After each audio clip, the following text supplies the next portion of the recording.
Hello my NEET warriors. आज हम लोग इस लेक्चर में पर्टिकुलर कुछ टर्म्स को डिस्कस करेंगे जो कि इम्पोर्टेंट टर्म्स हैं फॉर द जेनेटिक्स। ठीक है, now let's start some important terms of genetics. जैसे कि सबसे पहले दिया हुआ है कैरेक्टर। तो what is the meaning of character. जैसे कि हर किसी का इंडिविजुअली कोई ना कोई एक रोल होता है या कोई ना कोई एक फीचर होता है जिसको हम क्या कहते हैं, कैरेक्टर कहते हैं। ये जो कैरेक्टर है वो एक जनरेशन से दूसरे जनरेशन में क्या होता है, ट्रांसफ़र होता है। तो इस तरीके से हम यदि इसको डिफ़ाइन करना चाहें तो any inheritable feature is known as character. जैसे कि आँखों का कलर हो गया, फ्लावर का कलर है, हाइट है, आपका कुछ भी हो सकता है, जो भी है। तो एक सिंपल लैंग्वेज में हम लिख सकते हैं एनी इनहेरिटेबल फीचर। एग्जाम्पल क्या लिख सकते हैं, आई कलर, फ्लावर कलर, हाइट, ठीक है, एसेट्रा। अब बात आता है what is the difference between trait. ठीक है, किसके बीच में, ट्रेट के बीच में एंड कैरेक्टर के बीच में क्या डिफरेंस है। एक्चुअली जैसे कि सपोज़ करो एक आइसक्रीम है, आइसक्रीम, हमको आइसक्रीम खाने का मन है, तो आइसक्रीम क्या है, एक कैरेक्टर है। बट आइसक्रीम में बहुत तरह के आपको फ्लेवर्स देखने को मिलते हैं, जैसे कि वनीला आइसक्रीम हो गया, कसाटा आइसक्रीम हो गया, मैंगो आइसक्रीम हो गया, ऑरेंज आइसक्रीम हो गया। ये डिफरेंट टाइप की आपको इसमें वेरिएशंस देखने को मिल रहे हैं। तो दीज आर द ट्रेट। एक तरीके से जो ट्रेट हैं वो क्या है बेटा, कैरेक्टर की एक वेरिएबल फॉर्म होती हैं। तो उसी को हम क्या कहते हैं, ट्रेट कहते हैं। तो एक तरीके से हम क्या बोल सकते हैं कि alternative forms of a character is known as trait. या फिर हम क्या कह सकते हैं, जैसे एक और एग्जांपल देकर मैं आपको समझाती हूँ कि ये भी एग्जांपल हो सकता है। जैसे सपोज़ करो आई कलर जो है वो कैसा हो सकता है, वाइट भी हो सकता है, ब्लू भी हो सकता है, ब्लैक भी हो सकता है, ब्राउन भी हो सकता है। तो यहाँ पे आई कलर क्या है, एक कैरेक्टर है, लेकिन उसके अंदर आपको वेरिएबल फॉर्म्स जो देखने को मिल रही हैं आई कलर की, वो क्या हो जाएंगी, आपकी ट्रेट कहलाएंगी। तो इसीलिए हम क्या कह सकते हैं इसको, alternate forms of a character,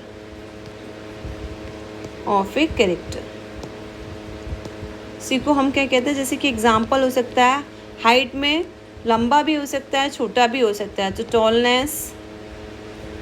टॉफनेस भी आ सकता है इसके अंदर।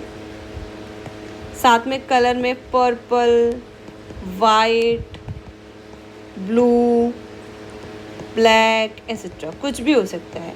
तो ये टर्म्स आपको याद रखना ज़रूरी है, क्योंकि जगह जगह पर आपको जेनेटिक्स की यूनिट में ये टर्मिनोलॉजी यूज़ होगी। कैरेक्टर क्या होता है और ट्रेट क्या होता है। अब हम डिस्कस करते हैं कि व्हाट इज़ क्रोमोसोम। जैसे कि ये आप लोग ऑलरेडी पढ़ चुके हो 11th क्लास में, सेल वाले चैप्टर में, कि क्रोमोसोम क्या होता है। तो नॉर्मली आपको पता है सेल होता है, सेल के अंदर क्या प्रेजेंट होता है, न्यूक्लियस वाला पार्ट प्रेजेंट होता है। न्यूक्लियस के अंदर भी आपको एक थ्रेड लाइक स्ट्रक्चर देखने को मिलता है, जो कि किसका बना हुआ होता है, न्यूक्लिक एसिड्स और प्रोटीन वाला पार्ट है, जो कि आपको न्यूक्लियस में देखने को मिलता है। उसी को हम क्या कहते हैं, क्रोमोसोम कहते हैं। ये जो क्रोमोसोम होता है अपने पास जेनेटिक इन्फॉर्मेशन को रखता है, किस फॉर्म में, जीन के फॉर्म में रखता है। तो इसको हम क्या लिख सकते हैं, थ्रेड लाइक स्ट्रक्चर। ठीक है, क्या बोला मैंने, जैसे कि सेल है, सेल में क्या प्रेजेंट होगा, न्यूक्लियस में भी क्या, किससे बना हुआ होगा, ये हमारा थ्रेड लाइक स्ट्रक्चर है, न्यूक्लिक एसिड एंड प्रोटीन से। ठीक है, जो अपने पास क्या रखता है बेटा, ये अपने पास जेनेटिक इन्फॉर्मेशन को रखता है, किस फॉर्म में, जीन्स के फॉर्म में। अब बात आता है कि डीएनए क्या होता है। यहाँ पे जो डीएनए हैं, जैसे कि यहाँ पे मैंने बोला न्यूक्लिक एसिड, क्रोमोसोम जो है क्या हो गया, एक थ्रेड लाइक स्ट्रक्चर हो गया। तो ये डीएनए जो है, डीएनए आपको इसके अंदर देखने को मिल रहा है। क्यों, क्रोमोसोम के अंदर ही तो डीएनए प्रेजेंट होगा। जैसे कि मैंने क्या बोला, जेनेटिक इन्फॉर्मेशन को कौन कैरी करके लेके जा रहा है, जीन्स लेके जा रहे हैं यहाँ पे। तो यहाँ पर जो जीन होता है वो एक फिजिकल बेसिस है इनहेरिटेंस का और यूनिट है क्रोमोसोम का, बट जो डीएनए है it is a chemical basis of inheritance. ठीक है, किसका केमिकल बेसिस है हमारा इनहेरिटेंस का, जैसे कि डीऑक्सीराइबोन्यूक्लिक एसिड, ये न्यूक्लिक एसिड और प्रोटीन्स, क्या हमारा क्रोमोसोम वाला पार्ट। तो यहाँ पे एक तरीके से डीएनए जो हुआ this is a chemical basis है, क्या हो गया, केमिकल बेसिस है किसका, ऑफ इनहेरिटेंस का। जबकि जीन क्या है, gene is the physical basis of inheritance, physical basis of inheritance, या फिर हम ये भी बोल सकते हैं unit of chromosome, unit of chromosome. ठीक है, अब यहाँ पे बात आता है जैसे डीएनए जो था आपको मालूम है, जैसे कि एडेनिन है, थाइमीन है, थाइमीन है तो यहाँ पे एडेनिन, ग्वानिन है तो साइटोसिन है, साइटोसिन है तो उसके सामने ग्वानिन है। तो यहाँ पे क्या है, ये प्यूरिन्स और पिरिमिडीन्स का अरेंजमेंट देखने को मिलता है आपको दोनों स्ट्रैंड्स के अंदर। अब यहाँ पे बात आता है कि जो जीन जो था हमारा, इसको मेंडल ने क्या कहा था, यूनिट फैक्टर कहा था। ठीक है, मैं यहाँ पे राइट डाउन कर देती हूँ उसको। मेंडल ने क्या कहा था इसको, called unit factor. Gene terminology तो जॉनसन साइंटिस्ट ने बाद में दिया था, called unit factor by Mendel. Very very important for the NEET point of view, NEET point of view. Unit factor कहा किसने, मेंडल ने। अब आता है कि जो जीन जो होता है पर्टिकुलर एक इंफॉर्मेशन को कैरी करके लेकर आता है और फिर वो जाके किसी भी ऑर्गेनिज्म में क्या करेगा, उस इंफॉर्मेशन को एक्सप्रेस करता है। तो हम ये बोल सकते हैं कि which carry the information required for expression of a particular trait in an organism is known as gene. Okay, again I repeat this line कि विच कैरी द इंफॉर्मेशन, जो इंफॉर्मेशन हमारे लिए ज़रूरी है, किसको, हमारे पर्टिकुलर ट्रेट को express करने के लिए, required for expression of a particular trait, किसमें, ऑर्गेनिज्म में, in an organism is known as gene. अब हम लोग डिस्कस करते हैं नेक्स्ट, एलील्स। एलील्स क्या होते हैं, एलील्स भी बोल सकते हैं या फिर हम इसको एलीलोमॉर्फ भी बोल सकते हैं। जैसे कि जो हमारा, जैसे सपोज करो ये मेल और ये आपका हो गया फीमेल। ठीक है, 46 क्रोमोसोम नंबर होते हैं टोटल, 23 इसके, 23 इसके। ठीक है, दोनों ने मिलके कितना बना दिया, 46 क्रोमोसोम्स बना दिए। अब ऐसे करते हैं कि ये जो है हमारा मेल का हमने लिया 5th क्रोमोसोम नंबर, यहाँ पे ले लिया फीमेल का भी हमने कौन सा, 5th क्रोमोसोम नंबर। ठीक है, दोनों के दोनों 5th क्रोमोसोम नंबर है। अब इस क्रोमोसोम पर बी वाला जो मेल वाला था, यहाँ पे जो जीन रिप्रेजेंट है वो कैपिटल बी है, यहाँ पे जो है वो स्मॉल बी है। ठीक है, यहाँ पे भी देखने को मिल रहा है कैपिटल बी, यहाँ पे क्या है, स्मॉल बी। अब बात आता है इसमें कितने टाइप्स आपको देखने को मिल सकते हैं, जैसे कि हमें देखने को मिल सकते हैं कैपिटल बी बी या स्मॉल बी बी या फिर कैपिटल बी स्मॉल बी, इस तरह से देखने को मिल सकते हैं हम। तो यहाँ पे एक दूसरे के, यानी कि जो जीन्स होते हैं पर्टिकुलर, वो कोड करते हैं किसी न किसी डिफरेंट फॉर्म को। ठीक है, या फिर किसी न किसी कैरेक्टर या ट्रेट को, जो कि थोड़ा सा डिफरेंट होता है किससे, सेम जीन से। या फिर हम बोल सकते हैं alternative form of gene is known as allele. और क्या बोला जा सकता है, the genes which code for contrasting ये different forms of trait that is slightly different from किससे, ऑफ द सेम जीन्स। तो इस पॉइंट को हम राइट डाउन कर सकते हैं कि एलील क्या होता है,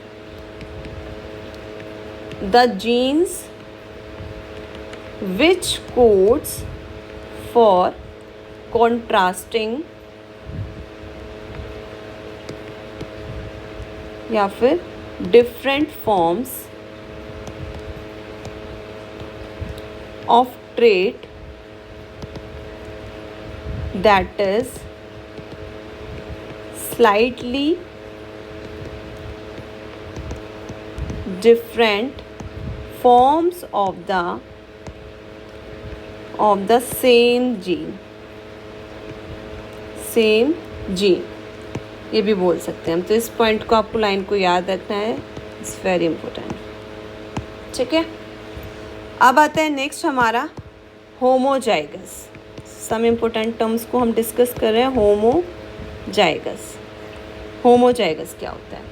होमोजाइगस पर्टिकुलर क्या है? जैसे कि हमारा बोथ एलील्स हैं हमारे, जैसे कि ये हो गया, ये वाला हो गया, बोथ एलील्स प्रेजेंट हैं किस पे? जीन के। तो ये क्या हो सकते हैं बेटा? सिमिलर टाइप के होते हैं, तो उसको हम क्या कहते हैं? होमोजाइगस। यदि हमें दोनों एलील्स जीन के डिसिमिलर देखने को मिलते हैं तो उसको हम क्या कहते हैं? हेट्रोजाइगस कहते हैं। Both alleles of a gene are similar type is known as homozygous, and both alleles of a gene are dissimilar type it is known as heterozygous। तो इस पॉइंट को भी हम राइट डाउन कर सकते हैं, हेट्रोजाइगस यहाँ पे राइट डाउन करते हैं, देन उसके बाद इनको डेफिनेशन। ठीक है, तो यहाँ पे राइट डाउन करते हैं both alleles of a gene are similar type। Example क्या है इसका? जैसे कि कैपिटल टी हो सकता है या फिर स्मॉल टी हो सकता है, कुछ भी हो सकता है, दोनों सेम होंगे।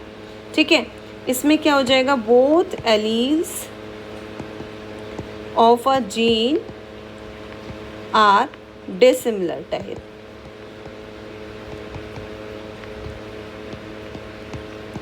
इसके एग्जाम्पल क्या हो सकता है? कैपिटल टी, स्मॉल टी, इस तरीके से दो अलग अलग डिफरेंट थिंग्स देखने को मिले। अब हम यहाँ पे डिस्कस करते हैं what is genotype and what is phenotype. तो यहाँ पे फिनोटाइप क्या है? फिनोटाइप हम बोलते हैं एक्सटर्नल फीचर्स को, जो हमें एक्सटर्नल अपीयरेंस जो दिखाई देती है, जिसको हम ऑब्जर्व कर सकते हैं, वही होता है हमारा फिनोटाइप। जबकि जीनोटाइप जो होता है, दिस इज़ द जीनोटाइप किसको बोल सकते हैं? कि ऑर्गेनिज्म का जो बाहर से दिख रहा है वो तो फिनोटाइप हो गया, लेकिन अंदर जो उसके अंदर जो मटेरियल है, उसका जो जेनेटिक मेकअप किया गया है, उसको हम क्या कह सकते हैं? जीनोटाइप। तो यहाँ पे राइट डाउन कर सकते हैं व्हाट इज़ फिनोटाइप।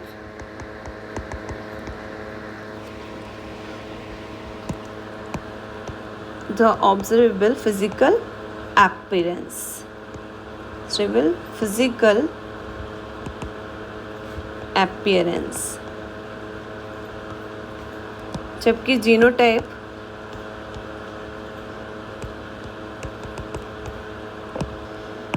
इसको हम लिख सकते हैं the genetic makeup of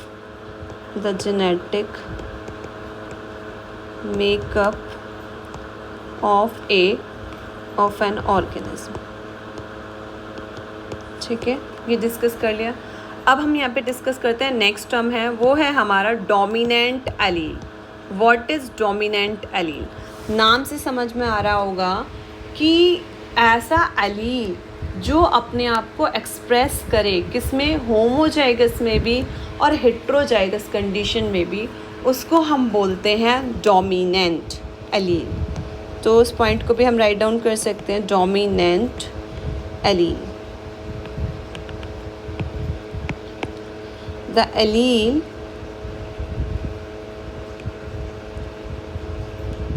which express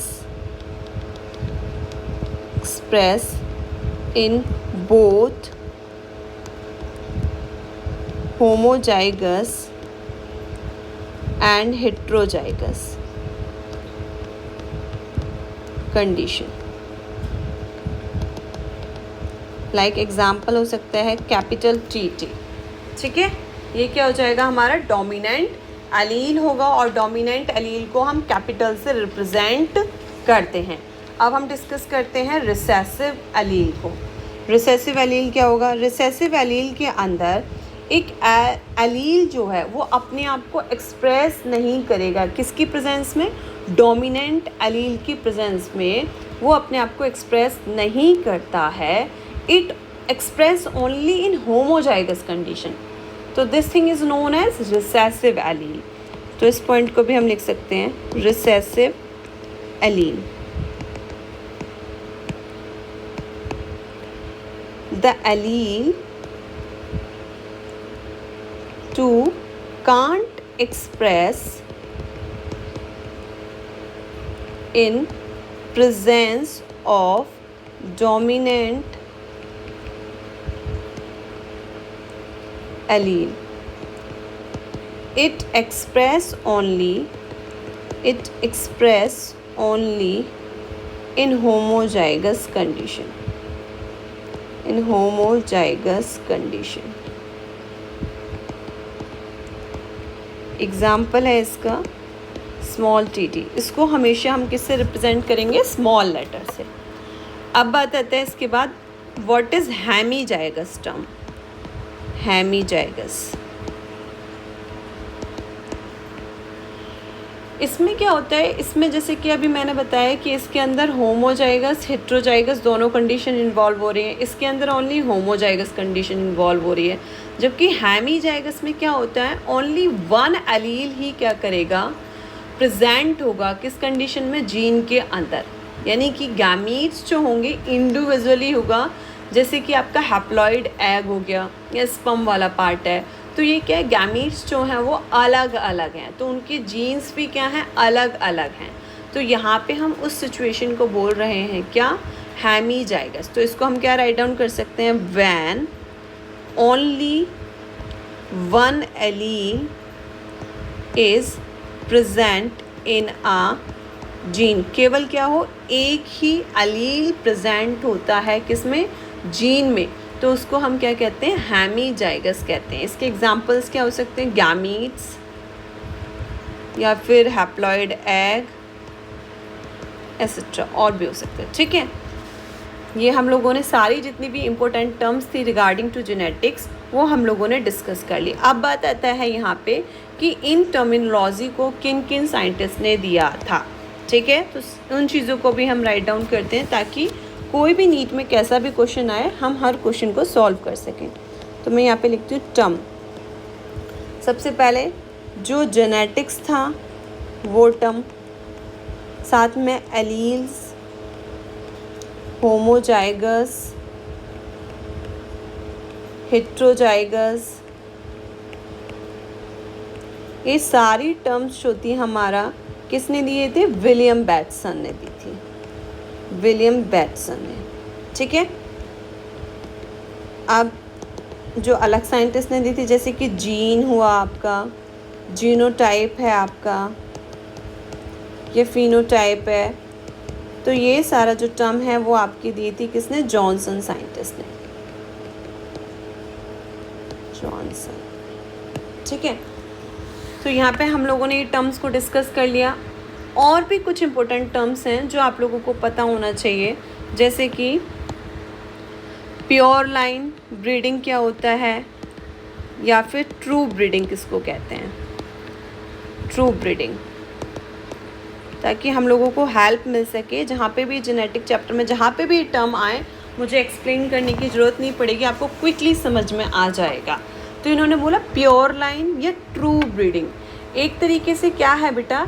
ये कंटिन्यूस सेल्फ पॉलिनेशन देखने को मिल रहा है किसी भी ऑर्गेनिज्म है. जैसे कि कोई ऑर्गेनिज्म है उसको हम बार बार उसमें सेल्फ पॉलिनेशन करा रहे हैं, तो आपको पता है कि हमें जो उसमें ट्रेड्स देखने को मिलेंगे वो स्टेबल कैटेगरी के होंगे. और वहाँ पर जो एक्सप्रेशन भी देखने को मिल रहेगा जनरेशन टू जनरेशन वो भी कैसा रहेगा? स्टेबल रहेगा. तो उसी कंडीशन को हम क्या कहते हैं यहाँ पे? प्योर लाइन या ट्रू ब्रीडिंग कहते हैं. Again I repeat, pure line one which has undergone continuous self pollination.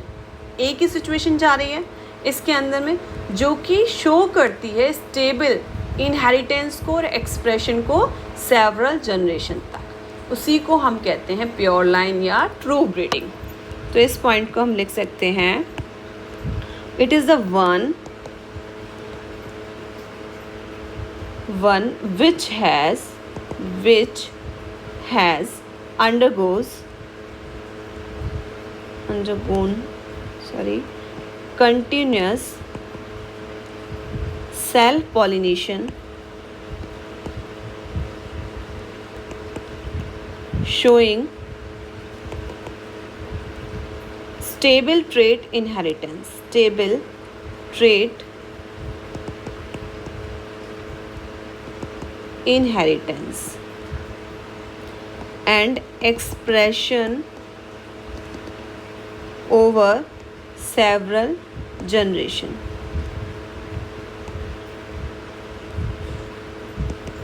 उसको हमने क्या कहा, प्योर लाइन या ट्रू ब्रीडिंग। अब आता है नेक्स्ट टर्म है what is self fertilisation.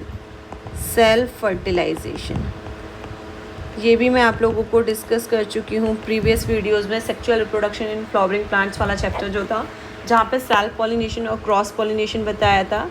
Self fertilisation के अंदर क्या होता है, 2 ऑर्गेनिज्म के अंदर क्या होगा बेटा, मेटिंग होती है। वो दोनों के दोनों ऑर्गेनिज्म जो होते हैं वो उनके अंदर सिमिलर जेनेटिक मेकअप देखने को मिलता है, उसी को हम बोलते हैं सेल्फ फर्टिलाइजेशन। तो इसको क्या लिख सकते हैं हम, mating between 2 organism of similar genetic makeup. Okay, इसी तरीके से आपका सेकेंड वन जो टर्म आएगी वो है आपका क्रॉस फर्टिलाइजेशन। क्रॉस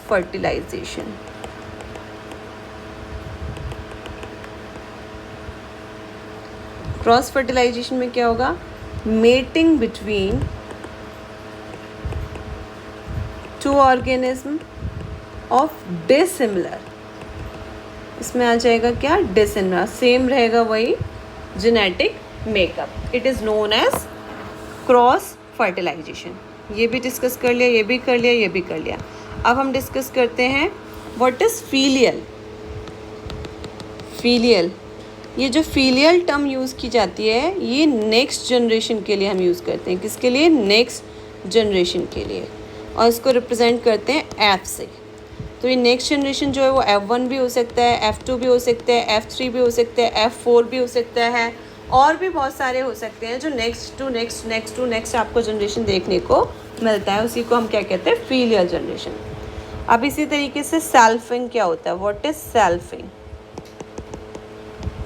यहाँ पे क्या है, सेल्फिंग हम उसको बोल रहे हैं कि क्रॉस कराया जा रहा है सेम जनरेशन के मेंबर्स के बीच में, उसको हम बोलते हैं selfing.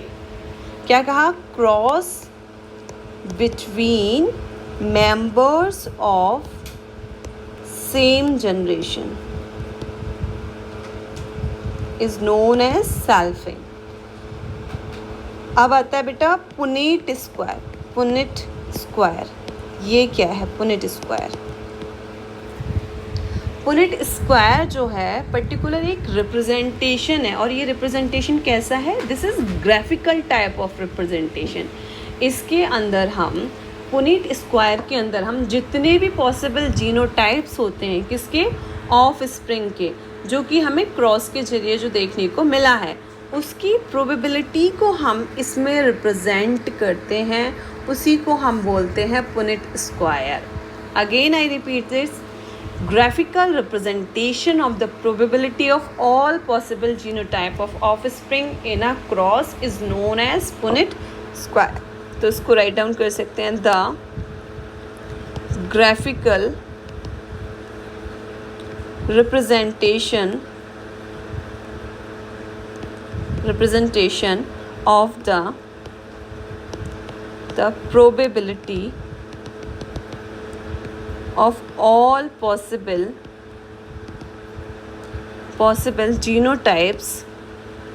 all possible genotypes of offspring in a cross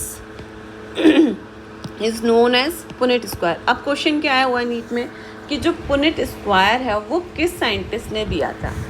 तो यहाँ पे एक एक टर्म इम्पोर्टेंट है क्योंकि ये एनसीईआरटी के अंदर दिया हुआ है। दिस इज गिवन बाय एक ब्रिटिश साइंटिस्ट थे, ये भी आपको याद रखना है, ब्रिटिश साइंटिस्ट थे, और वो कौन थे, जेनेटिक्स।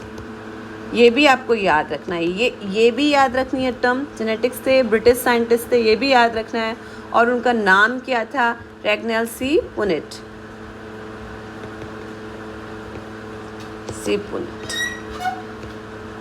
ये साइंटिस्ट थे, ठीक है। तो इन्होंने ये दिया था आपका पुनेट स्क्वायर। अब आता है नेक्स्ट आपका what is monohybrid cross. Monohybrid ये लास्ट टर्म है आपकी। Monohybrid cross, dihybrid cross and trihybrid cross. What is the meaning of monohybrid, dihybrid and trihybrid cross. Monohybrid में क्या होता है, वन पेयर देखने को मिलता है कॉन्ट्रास्टिंग ट्रेट का, ठीक है, किसी भी ऑर्गेनिज्म का, उनके बीच में क्रॉस कराया जाता है, उसी को हम क्या बोलते हैं, मोनोहाइब्रिड। जबकि डाईहाइब्रिड में टू पेयर्स देखने को मिलेंगे कॉन्ट्रास्टिंग ट्रेट के और करेक्टर के, जिसके बीच में हम क्या कराएंगे, क्रॉस कराएंगे। ट्राईहाइब्रिड 3 पेयर हो जाएंगे। तो इस तरीके से इस पॉइंट को भी राइट डाउन कर सकते हैं, one pair of contrasting trait of a character in an organism।